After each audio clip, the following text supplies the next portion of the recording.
જય દ્વારકાધીશ. જય દ્વારકાધીશ. કયું ગામ દાદા? રીકડિયા. રીકડિયા. તમારું આખું નામ જણાવો. રીકડિયા જીવણભાઈ ભીખાભાઈ અટક જાદવ. હવે જીવન બાપા, હા, અમૃત પુષ્પ કોના માટે લઈ ગયા હતા? સુવાસ માટે અને હાથ. એટલે તમારા પોતા તમારી માટે? મારા માટે. એટલે શું શું તકલીફો હતી? સુવાસ હા. અને એક હાથની બહુ તકલીફ હતી. હવે શ્વાસ કેટલા વર્ષ જૂનો દાદા? એટલે લગભગ 6-7 વર્ષ. અને બીજું હાથની તકલીફ કેટલા વર્ષ જૂની? 2 વર્ષ. હા. હવે શ્વાસમાં શું તકલીફ પડતી? સુવાસમાં તો હલાય નહીં મૂળ.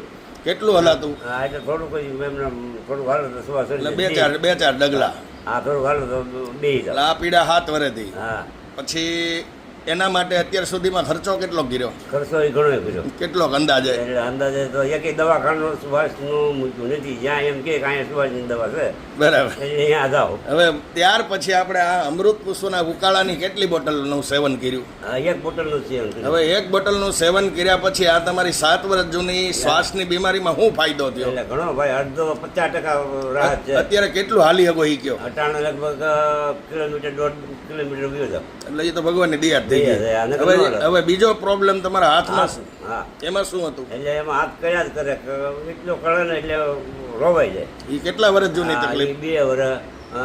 નર્સનું જ્યાં જાવ ને ડૉક્ટર પાસે, એ કે નર્સનો દુખાવો છે. બરાબર. એટલે ટૂંકમાં 2 વર્ષથી પીડા હા. અતિશય, એટલે હાથ ઊંચો કરવો હોય તો અઘરું પડી જાય. હા, હવે એની અંદર આ એક બોટલનું સેવન કર્યા પછી શું ફાયદો? હા, એ હાથ તો હાવ કરતો બંધ થઈ ગયો. અને એમાં તો 100% સંપૂર્ણ રાહત.